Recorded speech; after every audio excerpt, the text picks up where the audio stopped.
All set to go? Great, thank you. So thank you all for being here. This is the After Church Forum with me today, and I'm going to be talking about OUUC after COVID. And as Teresa said, the after should be in quotation marks or something, because we're not done yet. So as we do during these times, as we begin our gathering together, I'd like to light our chalice. And these words are from Eric Walker Wickstrom. Here today in this place and with these people, may we listen so that we can hear. May we hear so that we can feel. May we feel so that we can know. And may we know so that we can change ourselves and this world. May this chalice we light our way.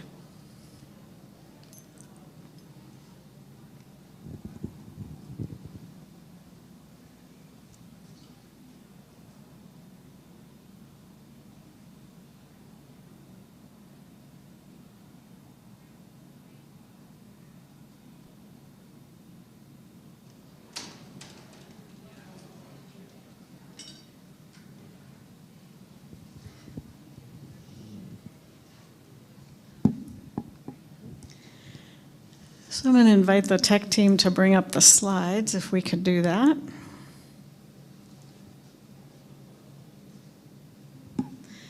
And this is what I'm planning to talk about today. I'm going to talk a little bit about size transition, congregational size transition, why it matters and why it's important. And I say we begin this conversation again because some of you have heard this before. It's been a topic in this congregation for quite some time, and I think it's time to revisit that. I'm going to talk about some history at OUUC, and then I'm going to talk about what all of this has to do with COVID, because they are related, because, you know, everything is connected. And I'm planning on 45 minutes, maybe an hour. We'll do the best we can, and I'd like to make sure that there's time for questions and comments and such at the end. So let's go to the next slide then.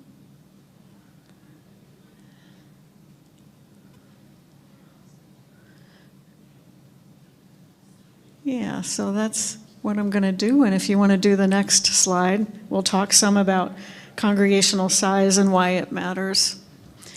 So there, in the literature about organizations and congregational organizations in particular, there's some agreement about different sizes of congregations and what their characteristics and needs are. And what what that literature bases the size of a congregation on is not membership. And I want to be clear about that. It's not number of members, it's Sunday morning attendance. Okay? And those are different things. And in some congregations, they're pretty close. In some congregations, they're quite far apart in terms of those numbers. So I'm going to talk some history of OUUC. We have more information about membership than we do attendance, but I think there's some information we can still glean from that. So when we say a family-sized congregation is up to 50, that's Sunday morning attendance. That's the smallest congregation. And then there's what's called a transition zone that's between 50 and about 75. When a congregation gets above that number of people, from 51 to 150, transition up to 175, that's a pastoral size congregation. And then the program size is 151 to about 350. There's a transition up to 375. And then the corporate size congregation is 350 and above, up to 500. There's some other names that are emerging for these gigantic organizations with satellites and the whole business. I'm not going to worry so much about that, but you know, they do exist. So somebody's got music going.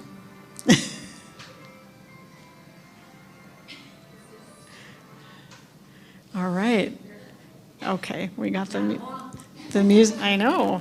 Apparently there was a musical, music that needed to happen underneath that. So I just want to spend a couple of minutes talking about what the characteristics are of each of the sizes. And this is important because when a church grows from family to pastoral to program, which is what OUUC has done, those characteristics never leave, right? They're still present, and they show up in interesting ways, and so I think it's useful to look at them.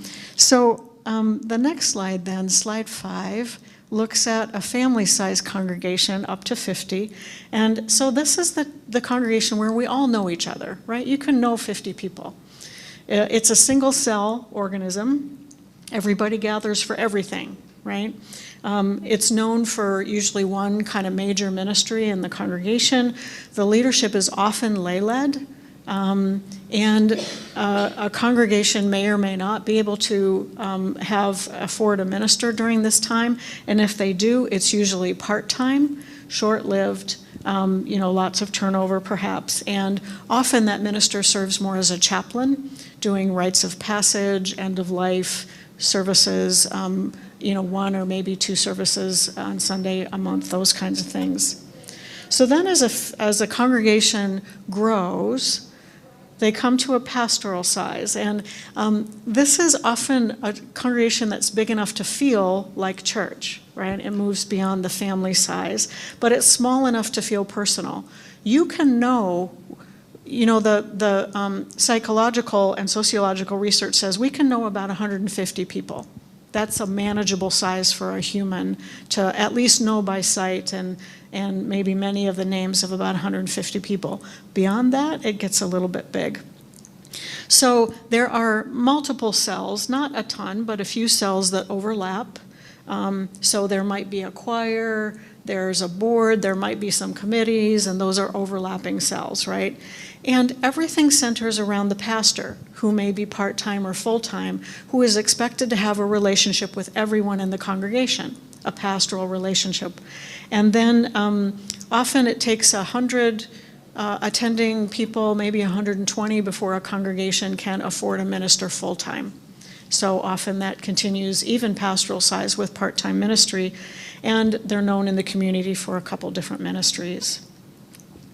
So then as a congregation grows, we move to the program size, which is 150 to about 350.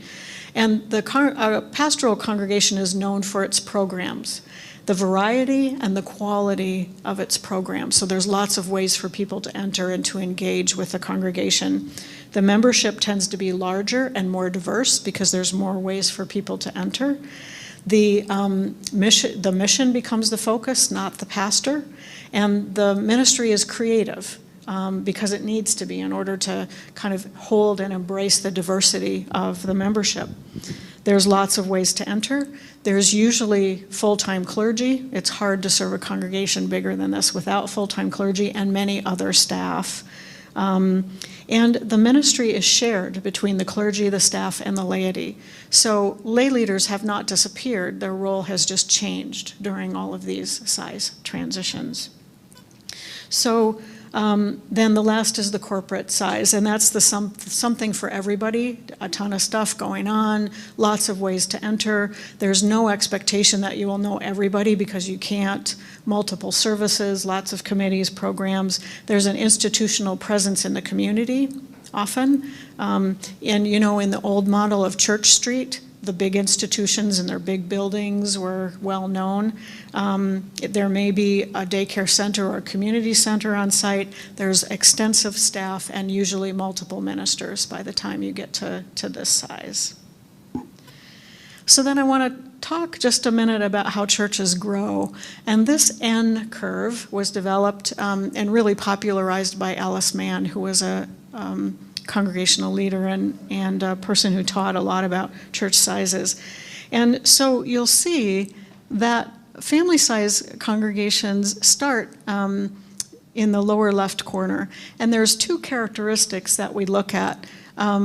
One is pastor-centered or group-centered. So that's really who or what is at the center of the congregation. In a family-sized church, it's the group, it's the family, right? In a pastoral-sized congregation, it's the pastor that then becomes the center as it moves from the group to a larger amount. The other characteristic is organism and organization. So organism is when it's, a single or a few cells that are together, so the pastoral and the family are on that side. And then the shift moves from the organism to the organization. As things need to get bigger, there's more structure in place, the organization becomes the focus. So program and corporate size are focused on those. So what's important to notice here is that, so family size to pastoral size to program size is the hardest shift to make. And the reason for that is because it's changing on both dimensions. It's changing from it's changing from pastor-centered to organization-centered or group-centered, and it's changing from an organism to an organization. And there are books written on just this transition because it's such a hard one for congregations to make, and not everyone makes it. Not everyone wants to make it. And so tending to both of those is quite hard. And I think it's important to just keep that in mind as we talk about, kind of what's happened and what's coming before us. So with Darlene's help, if you look at the next slide, then I did a look at OUUC's history. And what we have most reliably is membership. And I did a little bit of thinking and extrapolation about probably what that meant for Sunday morning attendance to look at the history of OUUC. So before 1983, that's when we had data, I'm guessing that it was most likely a family-sized congregation. The Unitarian Fellowship of Olympia, any fellowship starts with 10 members. So definitely family size might grow. And then as the family size began to transition to a pastoral size, the congregation decided to hire a minister part-time. Bill Arnsmeyer was the first minister in 1978. And then when Roger Kurt came in 1978 and stayed for a number of years, the congregation continued to grow. And then moved into pastoral size. And I'm thinking 83 to 95 was probably when that transition happened. So with Roger and then Donna DeShulo, who was an interim in between. And then with Sandra Lee was the real transition to a pastoral size congregation. And you can see that to some extent with her transition from being a part-time minister to a full-time minister, right? So that's probably when that transition fully happened to a pastoral size congregation. And Sandra, as I understand, was a big personality and probably well suited to be right at the center of things, right? Very much a personality that fit a pastoral size congregation. So then next, probably from, I'm thinking 95 to 2004, clearly the pastoral size congregation began to transition to program size. So during Sandra Lee's time, it was continuing to grow. Sandra's leaving here was conflictual. Folks who have been around knew that. And the membership declined for several years after that. Shirley Rank came as an interim and helped with that. And when Arthur arrived in 2001, it was clearly still a pastoral congregation, at least size-wise. And in Arthur's probably first 5 years is when that transition to a program-sized church began as the congregation continued to grow. From 2004 to 2011, I would say the congregation clearly completed the transition to being a program-sized congregation, at least by the numbers, during Arthur's time. And then when Arthur left, if you look at the next slide then, there were a number of folks that followed. Emily as an interim, Thomas as a called minister for a short time, Eric, and then me. And what I'll say is that when I was in search and talking with your search team, as they were looking for a minister, the size of the congregation and the congregational size shift was something that we talked about a lot, because they were clearly looking for a program minister, someone with the skills to be a program minister, because that's what you needed, and you were really clear about that, and you were smart to be clear about that, because that is what you needed. Now, just for a point of reference, so we reported 306 members this year. Our attendance on Sunday ranges between 170 and about 210, 220. And that has been the case for the last 5 to 6 years. So the difference between members and Sunday attendance is quite big here. And so, that's why we kind of have to look at what's happening. And that also, I think, those numbers of Sunday morning attendance brings to light that we're still in this transition. I think, and there are times, certainly times during COVID when we went below 150 attendance on Sunday morning. Now what we look at is the overall, and I think clearly we're in a program-sized congregation, but still making that transition. So by my guess, OUUC's been in the transition from a pastoral to a program-sized church for about 15 years. And 5 of those years were in significant minister transition. 3 of those years were in COVID, right? So 8 of those 15 years were upheaval in other kinds of ways. And so it's hard to work on multiple upheavals at one time. So even though the transition's been happening for 15 years, there's still work to do. And I think there's some interesting things we can look at going forward. So I wanted to talk about this shift, and what's really important is that the change, the transition from pastoral to program, actually any transition, is more than attendance. It's more than numbers. It's a cultural shift that has to happen. The numbers don't take the time, usually. It's the cultural shift, the organizational shift, the psychological, emotional, sociological shifts that have to happen. And that shift requires lay and professional leadership, particularly the pastoral to program-sized church. The lay leaders have to be on board with leading that transition, as well as the professional staff that's hired to help with that.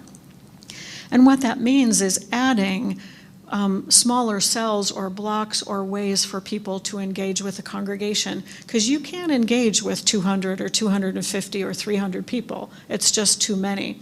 And so we add things like small groups, covenant circles, classes that happen, committees and teams that people serve on. That's where you really get to know people well, whether it's a short-term thing like the auction or a longer-term thing like buildings and grounds. That's how we get to know people. Then there are larger groups that can happen, like the choir is a large group that people enter, the community dinners on Thursday evening, and then there's community groups that also gather. One that I recently encountered was the folks who live at Panorama. About 50 of our congregants live there, and that's a larger group where some of our folks gather. So in a program-sized church, what's most important is to pay attention to what are the smaller ways that people can engage with each other and get to know each other. So this quote that's on the next slide, I think is really important for understanding where we are. A transition in size is not just a matter of increasing membership or starting a new and different worship service, but of changing the culture of the congregation. And culture change is hard. It's hard because there's grief and there's loss and there's, we got to do things different. So I put together a few slides then to talk about what that culture shift might look like. And here's some statements that would indicate a pastoral-sized congregation and a program-sized congregation. So pastoral is we don't want to get too big. Program is where are we going to put everybody? I should be in on most of the decisions that are made as a pastoral-sized statement versus I will trust others to make the decisions. Others might be the board, the minister, the committee. It's really how power is allocated and who's expected to be involved. The goal is to fulfill my personal hopes and needs versus we must reach out to others in our community. Let's dissect everything at an annual meeting or any meeting versus let's not micromanage and can we have the information we need to make a decision and let others do that work. Next, we must include everyone That's a very family size, pastoral size statement versus how can we be most effective in making this decision and who needs to be involved. Why isn't the current staff sufficient for a pastoral size congregation versus we can't do it without more staff? And what is the staff that we need to support the organizational structure that we have? Pastoral is we need to strengthen our community life, and we always do, how we are together in this community. Program is how do we reach beyond ourselves and beyond our walls. Then we must justify the spending. In order for me to pledge, I want to know all the details, and you have to justify it to me, versus I will give toward the vision and how we as a community want to be. And then the last question I think is really important. The last difference is, am I being served versus is the world being served? And that's a big shift. It's from the individual to the communal. And that's a shift that we are wrestling with as a nation right now, quite frankly. So a shift in congregational size also requires different skills and a different focus for the minister. So this is a pastoral minister. They're community-oriented within the community and beyond, empathetic and compassionate. Not that ministers aren't that, but that's their primary focus. Their role is to comfort, very much a chaplain pastoral role. They're rewarded by helping people. They listen, relate, counsel, they teach, they administer. And pastoral-sized congregational ministers burn out by trying to meet the pastoral needs and the friendship needs of everyone in their congregation, especially when it gets above 150. Now, a program congregational minister is big picture oriented instead of oriented to just the community. How is the community doing, and how is the community doing in the larger city or town that it lives in? The program congregational minister is institutionally wise, meaning they understand the institution and how organizations work. The role of the program congregational minister is to challenge, not to comfort. Now, not that there isn't comfort, not that I don't provide comfort to some, and the overall goal is how are we growing, how are we in the world, how are we supporting each other, this minister is rewarded by partnerships and by social transformation. This minister facilitates, trains, organizes, inspires, and is often asked and will provide excellent worship. And the burnout for this minister, that challenge, is to try to be a minister to everyone instead of focusing on lay development and staff development. Not that those things don't happen, and things like the pastoral care team become really important. The other shift that happens organizationally is staff. And so a program-sized church needs good administrative staff, needs staff attending to membership, to faith in action, to religious development, and for people of all ages. And I'll just say honestly that this congregation has never been staffed as a program-sized congregation. It isn't now, and it hasn't been. And so in my mind, that's one of the challenges. And frankly, that will be part of the conversation as we go forward in this spring with the stewardship drive. The budget that was asked for is not staffing for growth. It's not staffing for a program-sized church. It's maintaining what we have now. And so, I feel like I need to be real clear about that with the board and with the congregation for what that looks like. There's some discussion, I think, needing to happen about who do we want to be in the world and how do we make that happen? How is that sustainable, and how do we do that? So at this point, you might be saying, we came to hear about COVID. What does this have to do with COVID, right? Which is a really good question. And there's a couple of things, I think, that this size transition has to do with COVID. One is that we are re-emerging from COVID now. Folks are starting to come back. The sanctuary is starting to be full again. How wonderful is that? There's a buzz in the commons. There's an energy that's happening, which is great. And We're coming together after, for some people, 3 years they've been away. They enter the sanctuary and say, I haven't been here in 3 years. I've forgotten what it's like to be here. And some people haven't come back. Some people are joining us online, which is great that we can do that now. What I'm noticing is that we are returning to the dynamics of the church size that we know, that's most familiar and comfortable for us. So there are folks returning and expecting and behaving in ways that are a family-sized congregation. There are folks who are returning who are behaving and expecting things to be in a way that is a pastoral-sized congregation. And then there are people who joined who are most familiar with the program size, and that's what they're expecting now. And all of those expectations and behaviors are present. So just one example of that, and this is something I hear regularly for folks who are coming back. They'll say, I don't know half of the people who are here right now. Now, that's a great thing to say, just to observe that that's happening. And when I hear that, one of the things I wonder is, do you expect to know everybody who's here? And what is it that informs that expectation? Because in a program-sized church, you really can't expect to know everybody. Now, that's to set aside the COVID thing where we've had lots of folks join us during this time that we've never seen in person. Some of them we still haven't seen in person.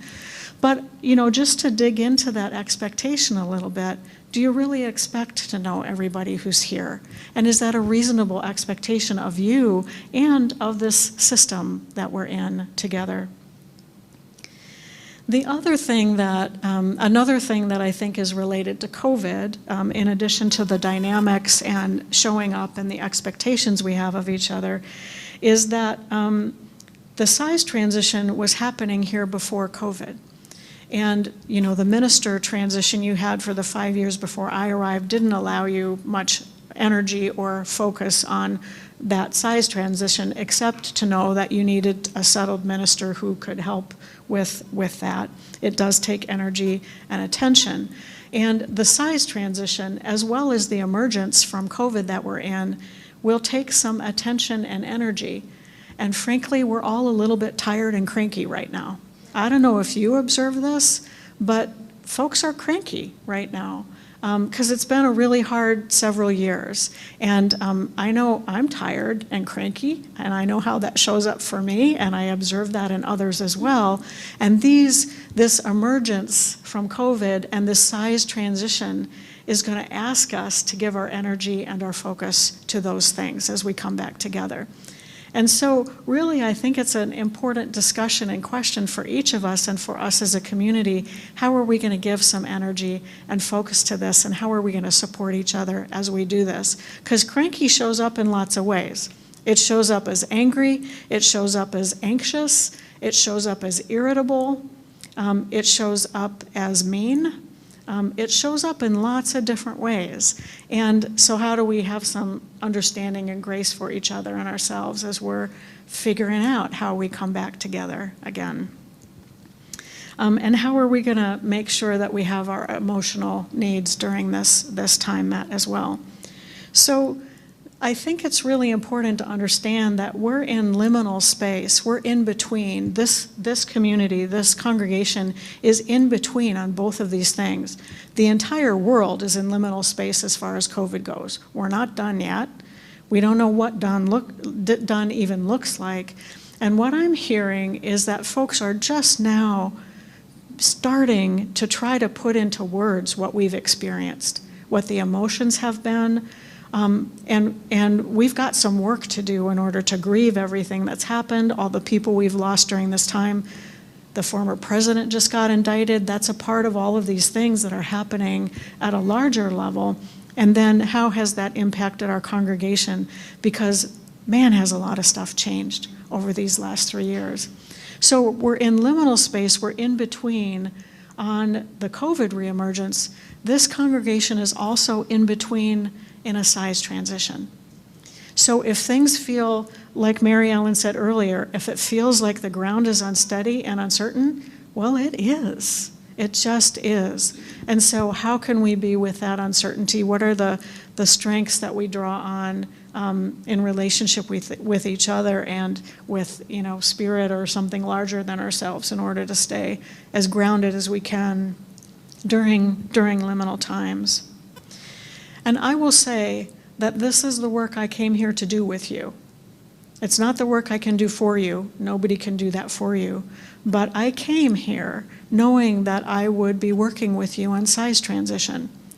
I didn't come expecting COVID, I'll say that. So that's a whole nother thing.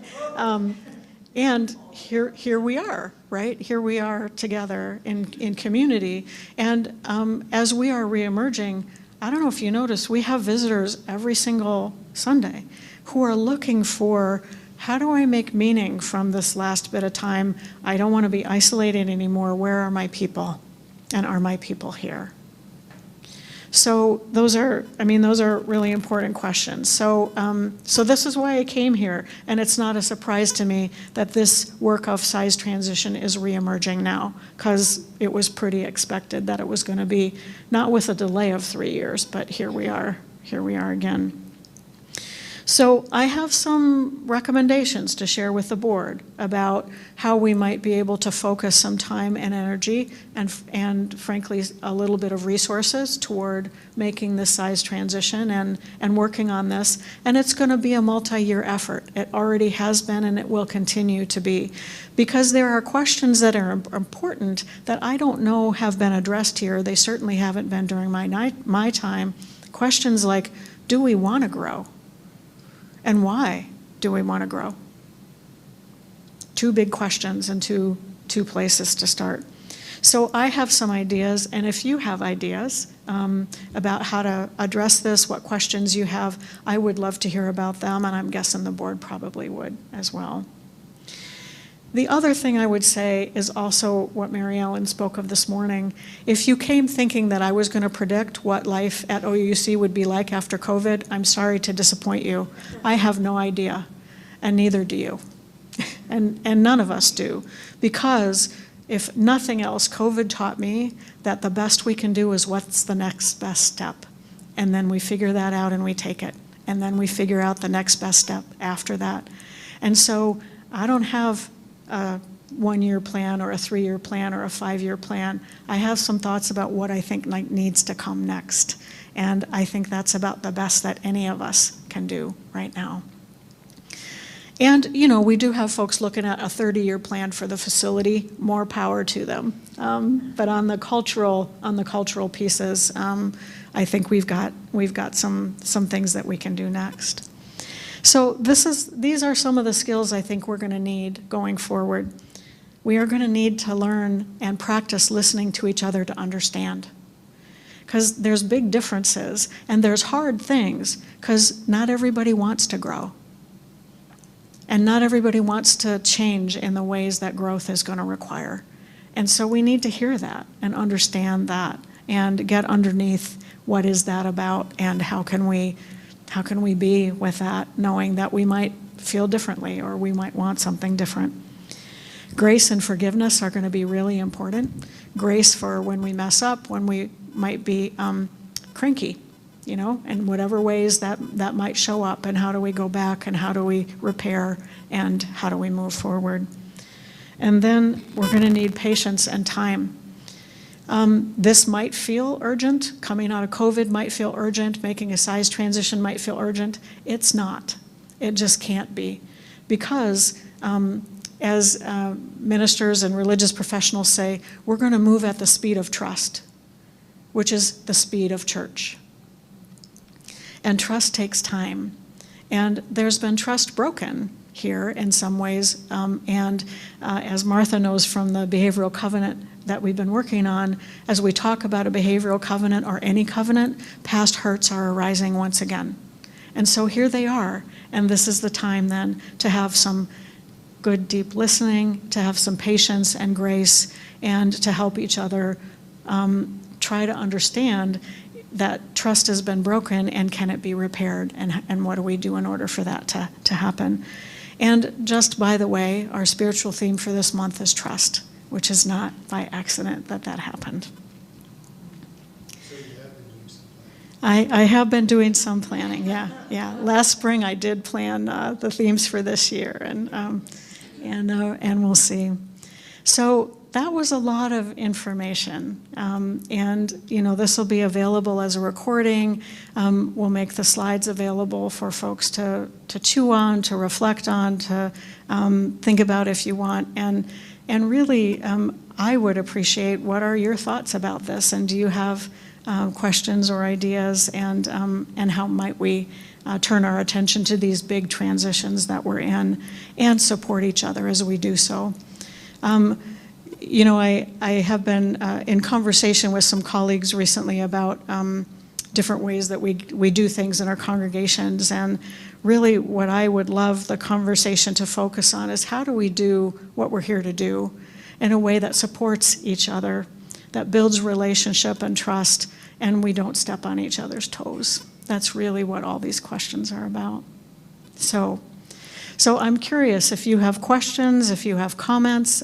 Here in the sanctuary, I'll bring the microphone around, and for those online, you can raise your hand or let the tech team know if there's anything you'd like to say or ask. I would say thank you so much, because this gives me information that I have not had. The idea of size transition and everything that entails is brand new to me. I don't think in those terms when I come here. So that gives me a lot to think about. My question would be, with all that goes on in our congregation and all that we're doing and your leadership and wonderful sermons, how could we not grow? How could we stop growth? And I'm all about getting this particular knowledge out to the congregation at large so that we have an understanding of what's going on. If you see things going on that change and you don't understand the why or the where or why this is happening, it's much easier to get your mind around it, I think. So thank you so much, and I'm glad it's going to be available. Great, thank you. So, I appreciate your enthusiasm for how can we not grow. The practical answer to that question is that and what that looks like is that people come and they don't stay, right? So there isn't a seat in the sanctuary for them, or they can't find their way in, or there isn't room, or it doesn't feel right to them, or for whatever reason. So the practical answer is that what happens is congregations who have a hard time with the pastoral to program transition, their organizational structure and their culture is pastoral, and they never make the transition because folks just churn through. That's what it looks like. Thank you. The thing that struck me the most about the change from pastoral to program was the lack of trust in the leadership. And that it's hard not to take it personally. I was in a group that was discussing the New Covenant last Sunday, and one of the articles that folks were having the most difficulty was, I will support the decisions of the board and the leadership. If you can't support the decisions of the board and leadership with an I will statement, then what are you doing in a covenantal organization in the first place? You don't have to like it all. I don't like every decision that the state of Washington and Washington, D.C. make. But I live within those rules and I know how to change things. So if that's what I'm feeling, I can't imagine what Reverend Mary must be feeling when she'll bring something up and someone will hit, well, we can discuss that in the annual meeting. No, everything can't be discussed in the annual meeting with 300 people in here. That's what I have. Thank you. Thank you, Arlene. And, you know, trust does get broken. It just does. It's a thing that happens between humans. And, I mean, it's a little bit like, for those who were here during my candidating week, when I preached that last sermon, I will disappoint you.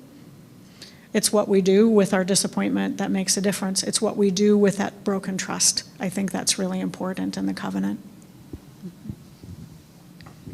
I was going to add that we have very poor role models at the top of our leadership in the country right now for building that trust or keeping that trust. I think it's a deep-seated problem for outside this institution as well as in, and I think the hope is for us to recognize the uniqueness of our shared mission, shared values, and say we're different, you know, than that pattern. I just wanted to mention that when Arthur was starting out, and he very purposely said, our job is to transition. We are beginning the transition from pastoral and to program, and we need to educate ourselves. And so I don't remember how many people were involved, but we took courses in that transition and what it was like and what to expect. And when I said you are planning, I was sort of referencing that I fully understand the idea of we can only really take the next step, but I'm interested in what kind of work the lay leadership can do as part of this process in the way of building expectations for steps. Thank you, Tim. And I always so appreciate and can count on you to say, so what can the lay leaders do? Because you're one of them, one of many. And there's a number of things. One is that we can educate ourselves and we can educate each other. So, you know, in small groups, in social groups, in dinners, in coffee groups, in covenant groups, in committee meetings, when somebody says, well, how come this? Then someone can say, oh, well, let me give you the information about how that happens. Someone, you know, recently said the board appoints its own members. Well, no, that isn't how that works. And so I wasn't in that group. I don't even know if a board member was in that group, but for everyone, and it's really calling people back into covenant, I think, and it takes all of us to stop the spread of misinformation, because there's a ton of that in this community as well as nationally, and to really invite each other, not calling each other out, calling each other back into relationship with good information. I think that's a big one. And then learning how to be in leadership, and that's part of being in leadership, I think. So those would be good places to start. Do we have anybody online? I see you, Pat.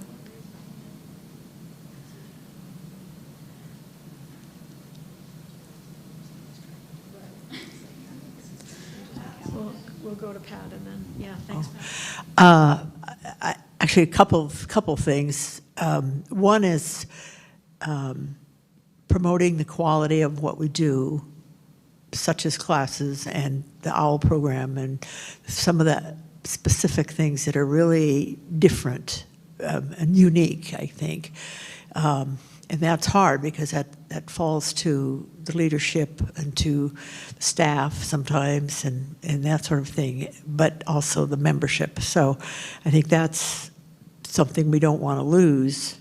We want to build. The other thing had to do with what you just said, the leadership training. I remember it was someone who said, "Oh, well, we could have our book group meet the same night as the Thursday night dinner, and worship, et cetera, et cetera, et cetera, and talk to somebody, talk to Sarah, and Sarah said, well, yeah, we could maybe work that out, but and so I wrote Sarah and I just said, is this possible? Because I know it's complicated to have two, you know, at-home group and a in-church group. meeting at the same time. And I said, yeah, that takes a lot of work.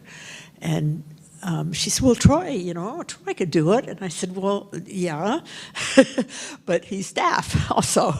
And so I said to the person, I thought, you could volunteer to coordinate that if you want and not take on the burden myself, because it'd be easy for me to take on the burden if I wanted to. And then I went, well, wait a minute, no. if this is something, we'll change the night of our book group if we have to, which would be a lot easier to do.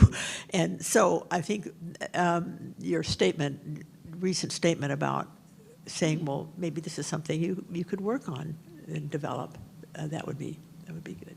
So. Thank you, Pat. And the other thing I'll say is this theory about congregational size and transition is pre-COVID.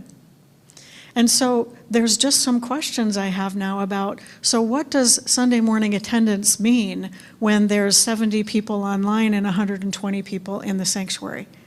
Is that attendance of 190? Maybe. And it also can contribute to, if we experience, those of us on site experience about 120, 130 people, that feels like a pastoral-sized church, when really we're not, right?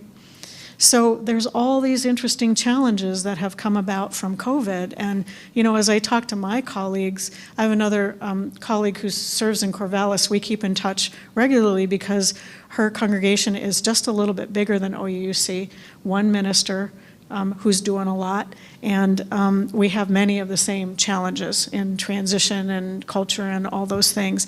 And, we're kind of saying, well, is this even valid anymore? And we just don't know yet. So it's the best information we have, but don't know. Yeah, somebody online. From Alex, not a question so much as an observation and additional commentary, and how do we not grow? And the idea that if you can't support your leadership, what are you doing here? I started attending right before Mary applied and have listened to vague inferences about Arthur for years, and it's a confusing turn off for new people checking out the church that holds on to their cynicism, bitterness, whatever you want to call it, and a growing number of people in the congregation no longer know what you are angry about. It's no longer fully discussed, just referenced, so we don't even understand what people are upset about.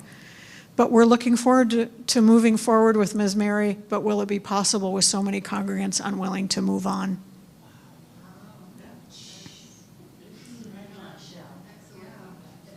Thank you, Alex. So there's lots of truth. There's lots of different ways to look at this truth, right? And when folks do talk about Arthur, probably half the congregation now, half the folks here this morning don't know who Arthur was. And Arthur sounds like a lovely man, and his ministry to this congregation was wonderful. And recently I was talking to someone and I said, Arthur left 9 years ago. And they said, what? I said, 9 years ago. Yeah, it was a little while ago. Thank you. Anything else? Any other comments or questions or? I think Alex's comment ought to be in the Spark. Yeah. Absolutely. It needs to go out to everyone as I'd just say it's a turnoff for some of us who've been here a long time, that the bitterness and the lack of support of leadership and sort of the why aren't we still doing things the way we did in 1947 or whatever. It's hard for a lot of us who've been here for a while too, I think. But I think COVID, at least I would say for me personally, there was some regression for me in thinking because I was isolated and I was cut off, and my life changed quite a bit, and in different ways than parents of young children or people who were having to go to work in a first line kind of profession. So that there's a lot of thinking to do that changed the kind of thinking that I had to do 3 years ago is different than I have to do now. So we can, you know, one of the things about liminal time, that this in-between time with both of these transitions, COVID and size transition, is you can look back and you can grieve what has been and understand the history and how did we get here. And you can look forward to what's coming and the possibility. And in both of those, there's incredible possibility. And it was that possibility that brought me here. And I think brought many of you here as well. So I think there's, I have hope, and I hope you all do too. So, anybody else online? Oh, one more, Lee, and then we'll extinguish our chalice. This is a really exciting conversation. I'm new to this congregation. I've only been here for less than 4 years. But I am aware of the incredible leadership that this congregation represents within the community. Gladys Burns helped establish the UU. She started United Way. She started so many significant organizations in this town, and her kind of leadership is still in this community.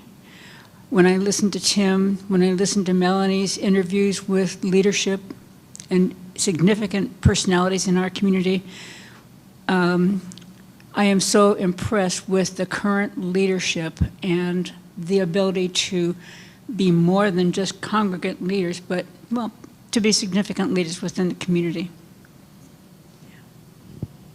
Thank you. Thank you, Lee. Anything else online before we close out? So, thank you again for your engagement and for taking in what we've talked about today and for what the next steps are. We'll figure that out together, and we'll take them. I think we'll take them. So,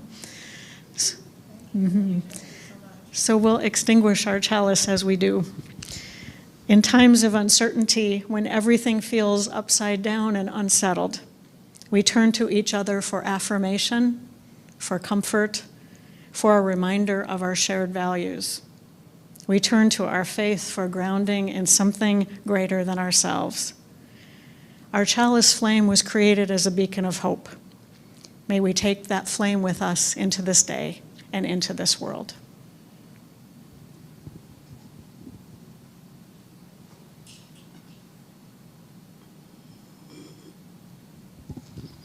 Thank you all.